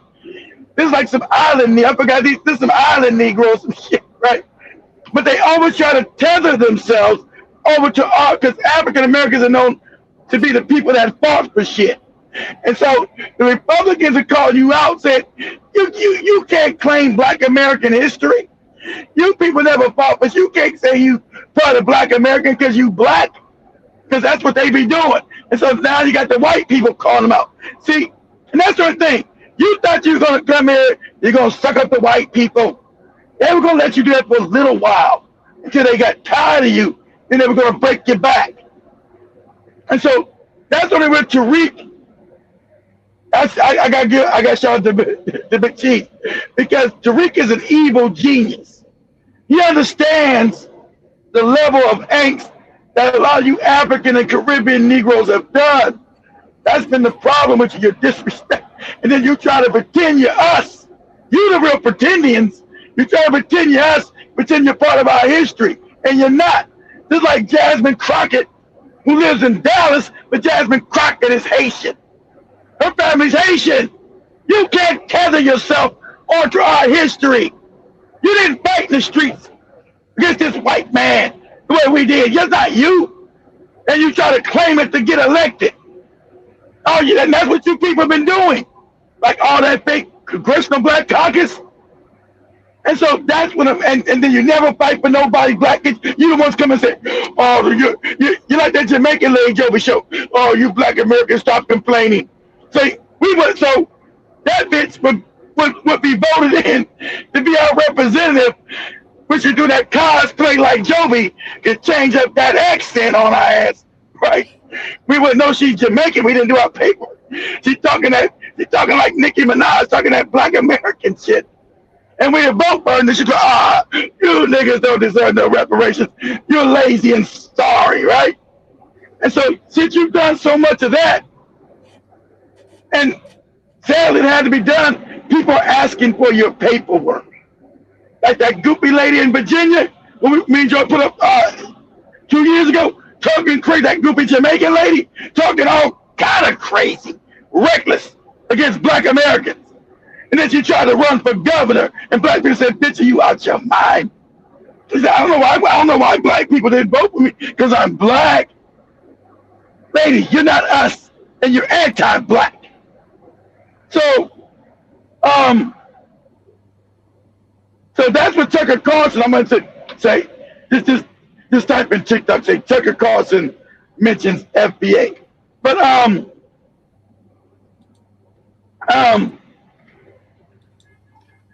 and that's been your problem. And so now white people are tired, they gonna get rid of you too. So you thought you were come in and snub out with white people and disrespect the black people here, and that was going to be your ticket to ride. And now black people are asking me, no, yeah, you look like a, let's see your paper. Where you from? Where you from? You from Trinidad? No. You're not, no. You niggas never fought for nothing. Where you from, Ghana? No. You niggas never fought for nothing. Where you from, South? No. You can't represent us. Where's your paperwork at? Because you're all you niggas have been anti-black. Like that goofy governor of Maryland now, they got that Jamaican. All you Jamaican niggas, fine, I've been saying about you Jamaicans. And I know people get mad. I said, hey, you better check these niggas' paperwork. You had a Jamaican girlfriend, but I told you most of these goofy niggas are anti-black. You better check their paperwork. So yeah, that's it right there, Joe. The white guy right there, that's it. That first one. Okay, let me show. Sorry, other people talking today. And they called you a racist for that? They did. Which is actually quite interesting because I got a call from the Foundational Black American Society here in Florida. There's no such thing as no FBA. See, this is how white people lie. He said he got a call from the FBA Society in Florida. There's no such thing. There's no such organization. But you had a group of people probably reach out to him talking about this black guy who's trying to claim Black American history. This Jamaican, he's from the island. He's from one of these islands, like Jamaica, Haiti, whatever. Trying to claim our history. He's trying to wrap himself in our history. And so the racist white guy said, you can't claim Black American people's history. That ain't you. And that's what these people have been doing. They've been claiming our fight and putting it on we've been fighting a white man, all that shit. And that ain't your history. You ain't been fighting no white man nowhere, especially not no goddamn Jamaica. That ain't your history. So they've been coming over here stealing our history, claiming to be us. And now that's sadly, now you've been called out. You're not us. And keep our name out your filthy mouth. You ain't fought for shit. And we looking at your paperwork and you can't represent us because you're bootlicks. You're being called out now. And now, sadly enough, call a spade a spade. Tariq's going to be right with that because that's been the problem. You bootlicks have been put in here by white power to undermine Black Americans. And you've been cosplaying us. Like Joby. Joby's got a good Jamaican accent and a good South African. Joby can go to South Africa, they wouldn't even know where ass Kenya. They wouldn't even know unless she told them. She can blend in right along with that goofy. I've been to South Africa, Rick. Joby sounds just like them goofy motherfuckers. I'm telling you. She can blend in right along with them people. That's what these people, they've been cosplaying us. You don't get to cosplay us and put on our history when it suits you because you want to be elected. And then talk crazy about us. You want to get the glory of our history because our history is known. And you want to put on the coat of our history. You don't get to put on our coat of our history, goddammit. That ain't your fucking people. But go ahead, Joby. Byron's mother is Jamaican. He is Panamanian, and they found it quite insulting in their words that he would try to claim victimhood of slavery without a single descendant of American slaves in his family. I like those foundational guys. They're so good. No, pause it. Now they only laughing, I said, because they know what they did by bringing these black Negroes from other countries that are anti-black. So they're not confused. Tucker Carlson racist ass, this racist other. They're not confused. They know they prop these Negroes, brought them here, and then allowed them to assume black identity, Black American identity, to pretend that they from slavery and they fought these fights, which they ain't fight none of this shit no Panama, and them sure they fight none of this shit no fucking Jamaica. But they get the claim they've been allowed to cosplay us, and now white America said no, we know you are. We know you're not the Black Americans. We know you're not them. We've allowed you to cosplay, but now we're saying the jig is up. No more cosplay for you goofy African niggas and you goofy Caribbean niggas. The cosplaying is up because we don't want none of you here again. We're tired of your face. You did what you're supposed to do. We let you in there for 25, 30 years. Now we're tired of your ass. See, they act like they know that they allowed these Negroes to come in and cosplay us. And black people, sadly, you weren't smart enough to know when a motherfucker wasn't black American. Because they look just like you. You didn't know they got that, they get tricked with that Nicki Minaj accent. That ain't the way fucking Nicki Minaj talk. You been to Trinidad, nigga? They talk like Jamaicans. All them island niggas talk like Jamaican people. So, they can cosplay. And then they come and then talk crazy to you. You say, what? This motherfucker's a black American? Well, you probably motherfuckers from Jamaica, from Trinidad, from Grenada, Bahamas, Bermuda, Panama, all these Caribbean niggas. Right? The Caribbean's been the worst. Africans have been so bad as far as the political scene, right? Got some, but not the Caribbean niggas. To me, have been the worst. Especially just these Jamaican niggas. They've been the worst. Right? So the white people let you know, yeah, we know you're not no damn black Americans. Really, you try to put on black American culture and history. That ain't you. That's what Tucker Carlson, the other racist white guy said. We know this ain't you. But you keep saying, oh yeah, when we fought for freedom and fought for civil rights and we did this. That ain't you. Your people weren't even ain't got to do with you. And the other black people tell you, motherfucker, you ain't us. You didn't do none of this. What are you talking about? But go ahead, Joker.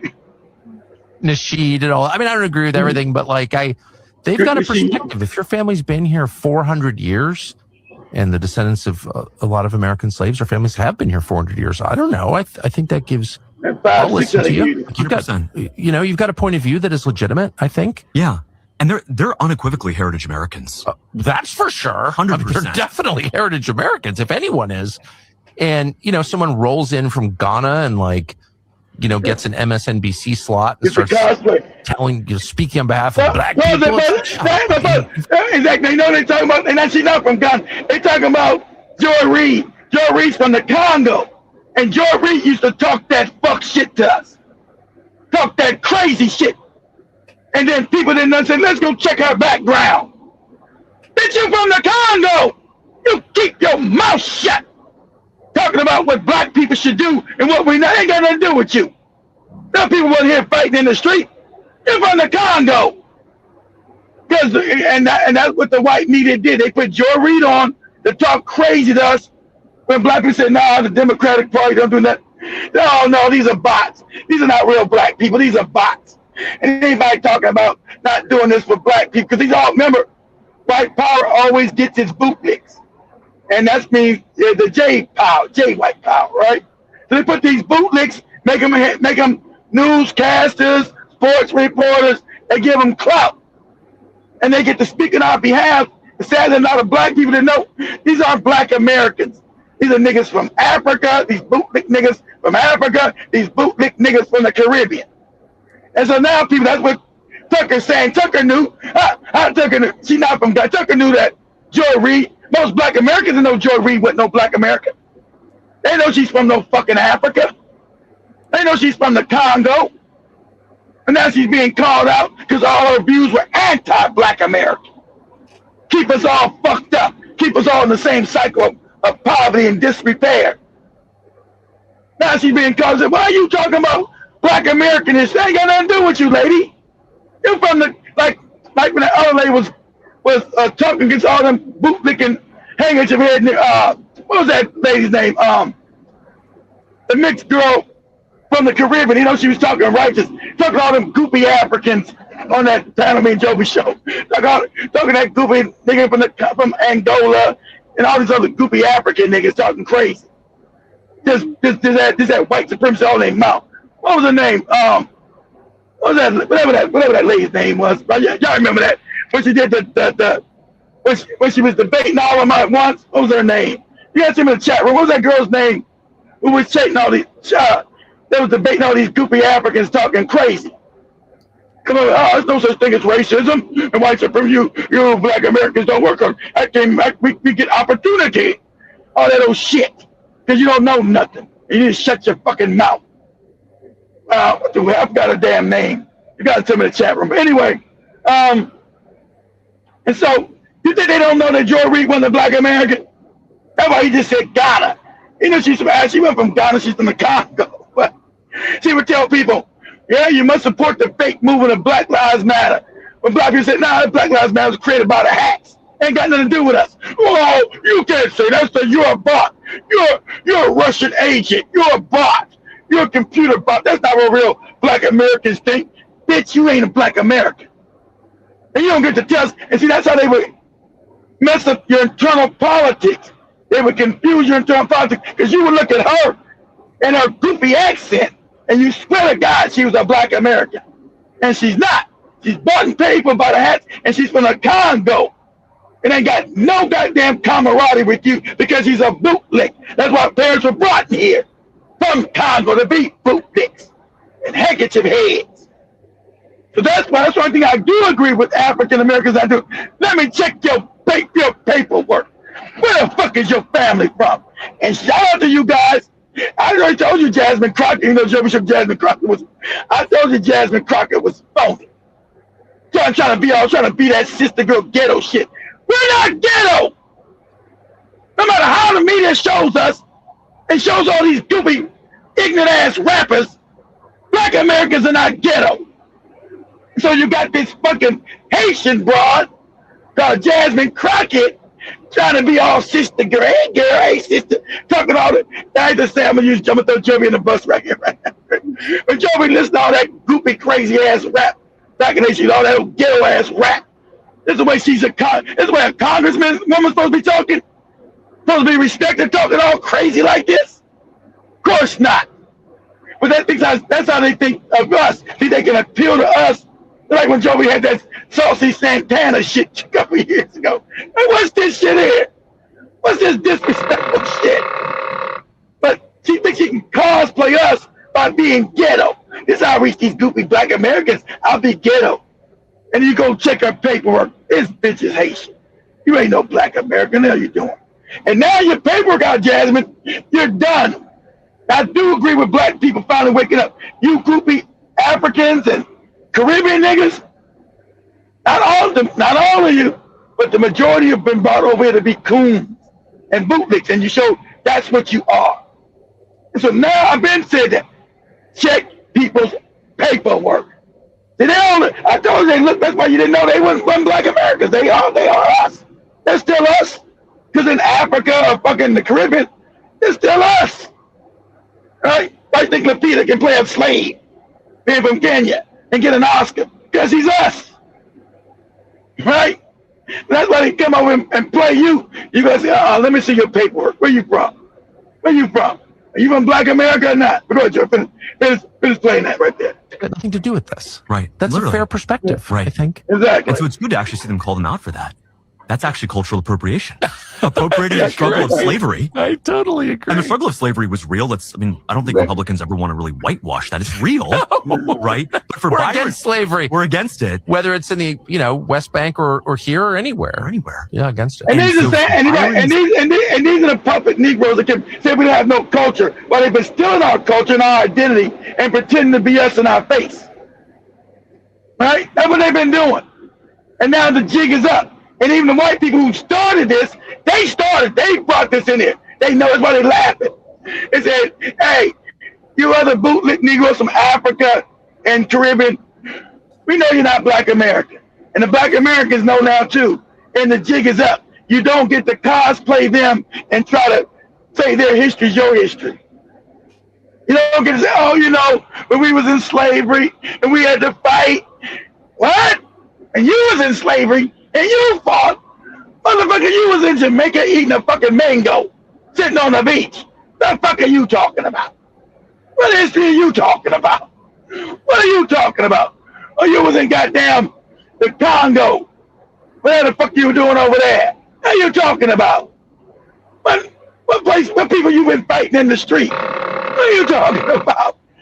You can't steal our history and say it's not no culture and then cosplay us. This shit is, and the white people set that up. And these goofy handkerchief head niggas from the Caribbean, Africa went along with it because they thought they were getting a foot up over us in America. But we always told you, you don't understand white supremacy. They don't like your ass. They'll use you and then they'll get rid of your ass, stupid. They'll use you for their benefit, then they'll throw you in the bus and break every bone in your body. That's what they're doing now. They know you wasn't American. They know you wasn't black American. They brought you in to pull that scam. Okay? Now, Joey, do this on we're about to wrap it up. Do this on TikTok. Say Jasmine Crockett is a Haitian. Is a Haitian, not a black American. Say Jasmine Crockett is a Haitian, not a black American. Type that shit up. All you cosplaying niggas, always cosplaying. You don't want to mention you're a Haitian. See, now people asking for your paperwork. Go ahead. See what we got. Hey, what's going on, man? It's your boy Joe, man. So check this out. So somebody posted this about Jasmine Crockett. It says she's Haitian descent, blah, blah, blah, right? Let me explain to you how to do some research. You're supposed to click right there to pull up the articles. If you do not click there and pull up the articles, you don't have any evidence. All right? Now, I don't like Jasmine Crockett like a lot of people. Yeah, we don't like it. We want to check her paperwork. You know what I'm saying? Like, I don't know if she's Haitian or not, but I do agree with checking her paperwork. And she's a tool of white power. So I say check her paperwork. Check it. So I don't know if she's Haitian or not, but we're gonna check her paperwork. Check it. Check her goddamn paperwork. And yeah, we don't like her ass. All that old ghetto shit she be doing. How you a congresswoman? You gonna act like you from the projects? You ghetto. Because you supposed to be like all black people are ghetto, fucking stupid. You don't represent us. But let's pull this up, Joe, real quick.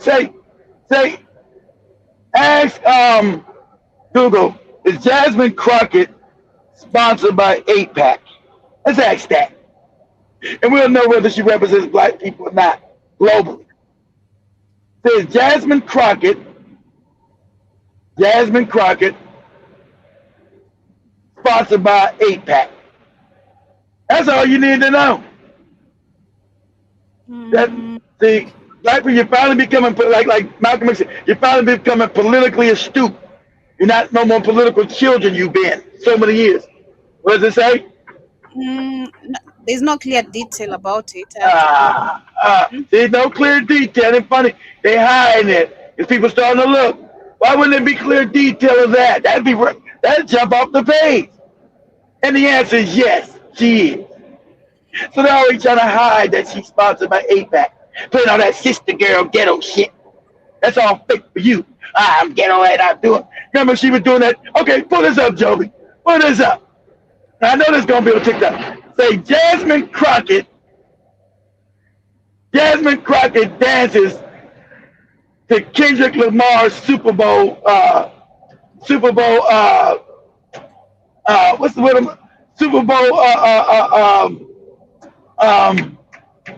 event. So Jasmine Crockett dances to Kendrick Lamar's Super Bowl event.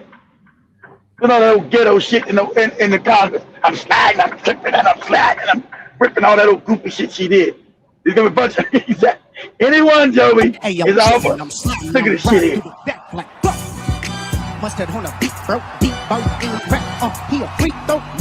It's the Congresswoman. This some shit I get on Joey till I don't do. This is a Congresswoman, right? Play it again, Joby. She's slipping and she's sliding and she's riding, Joby.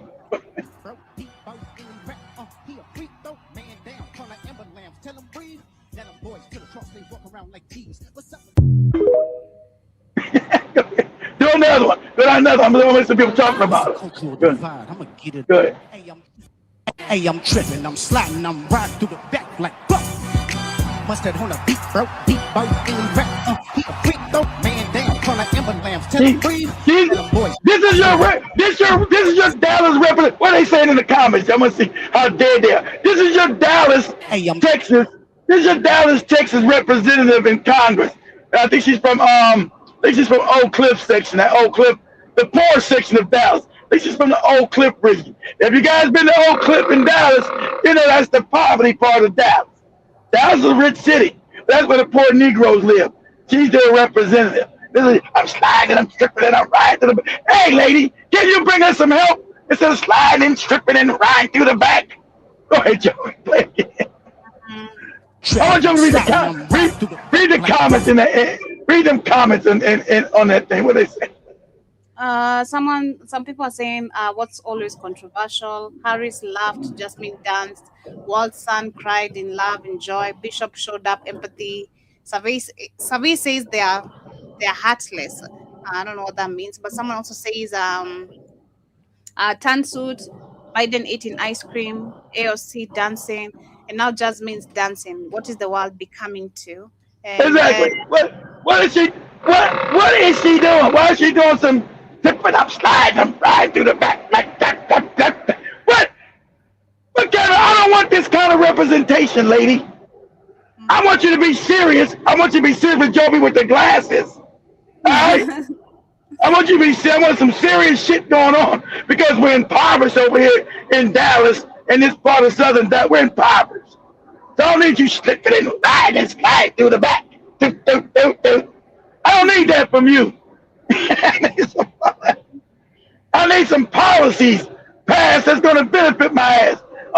See, this is all mind control. Look at Jasmine's young. She's slipping and sliding right through the back. Play it one more time, Joe. Mustard on the beat, bro. Mustard on the beat. He a freak, though. Man down. Call an ambulance. Tell him breathe. Let them boys to the cross. They walk around like keys. What's up with... Hey, yo. That's how my Congress money's getting. That's how they using my Congress money. Slide my tax dollars. She's slipping and sliding and riding through the back, Joe. Crazy, but literally as I get closer, even when Joby does something, hey Joby, take that shit down. Most of the I don't need to see you sliding and riding and flipping through the back. Go ahead, Joby. Become a joke. This is what they've been doing online. Even Ruto is also on TikTok. Just always sometimes you find him doing some crazy things. Our governors, our senators, especially our senators, men. We have a very an unashamed senator of a woman here, literally. Now they're talking about whose boobs are big, whose butt is big. Those are our senators, literally, in Kenya. So, it's not just on you guys, and the politicians have become a joke. Like they are been a joke, but this is now more seen of the joke. It's crazy. But as we wind up, and back to the back, Joey. To Robin S. Nice to see you again, me. Mr. Hey, we see Robin S. in a minute. John Mr. says Nicki Minaj said white people treat her better than black people. That's what's I told every coon says. I told you that. Every coon that always comes out their mouth. I told you. See, she's been exposed because she's broke. And now she's got to do the white grip to hopefully give her some money. Because now she's been completely cut off from Black America. They didn't throw her on the bus. And she knows she can't go back to Trinidad because that's impoverished. She don't want to go back to Trinidad. I don't want to go back there. But go back. Sing your Trinidad song. Oh, your Trinidad songs won't make you no money. Go back and do your Trinidad song. Do that. And then John Mosquito says, let's see, there's a comment. They think white people like them more than the black Americans. They don't know they're just being manipulated and used. And shout out to Sister Monique. Nice to see you too today. I think they do know, Jim Mosquito. I think they do know. I used to say that too. No, they don't know no better. No, they know better. They know. They know they're being bootlicks and coons, and they're doing it for what? For material gain. They get cars just like the Jamaican girl. What's wrong with you black Americans complaining? You see I got a car? You see my car, you goofy niggas? See my Mercedes? They know what they doing. They know they bootlegs. They want to be that. They know they sell out in bootlegs. That's why they said fighting. See, that's why she knows she didn't fight. But she said us fighting is complaining. Well, you black Americans always complaining. Don't you see I got a car? I couldn't get that in Jamaica. I was washing my ass with sticks and leaves. Well, the thing is about fighting, you dumb moron, moronic ass Jamaican, is so you won't have to wipe your ass with sticks and leaves. That's why you fight. That's the reason why you fight. Because you don't want to wash your ass or wipe your ass with sticks and leaves. That's why we fight. That's not complaining. So you're from a weaker lineage. So when you come over and cosplay us, you're going to be weak. You're going to fall for white people. Oh, I got a car. Look at my car. But your people are back on Jamaica wiping their ass with sticks and leaves. How does that benefit us? Benefit them? You got a car. You come from dirtbag cultures. I call it spade a spade. You try to and that's what Tucker Carlson is telling you in your face. You come from dirtbag cultures. You didn't fight for shit. So you come over and try to claim our culture, which you say we don't have, but you claim it because you know everybody recognizes our culture because we fought. And you got to understand white power. And this is power. I'm gonna give you goofy Jamaicans, you goofy Caribbeans, goofy Africans, one level of advice. Power does not respect weakness. So you think you come on cosplay and you're being weak, they don't respect you. Power does not respect weakness. Power only respects power. You coming over here showing your asshole to white people, trying to pretend to be us, no. They're going to let you do it for a little while, and eventually they always come back and break your back. And then let you know, yeah, we know who you are. We know that you're in. We know you're not black American, and you're not gonna play in our face no more. Okay, because the black Americans have found out now. See, the only reason white people are mentioning it and admitting it, because black Americans are finally saying, hey, these motherfuckers are not us. They've been cosplaying in our face. And don't give a shit about us. They all like that group of Jamaican lady. We're going to talk about. Yeah, we're gonna wrap it up right there. That has been our time. Allow us to literally that's the last message we got. You read them all? Yeah. Okay. All right. I did. Keep up. But anyway, Joby, mustard on the beat. Do. We love yourself a beautiful rest patch of You guys are fine, Joby. I'm not, you guys are fine, Joby, on Instagram. Mustard on the beat, nigga. Do. I'm fine, I'm tripping, and I'm riding, and I'm Joby. Do. I'm just chilling. I ain't seen Joby do no feel like that in a long time. See you guys tomorrow, same time. Let's love family. We out.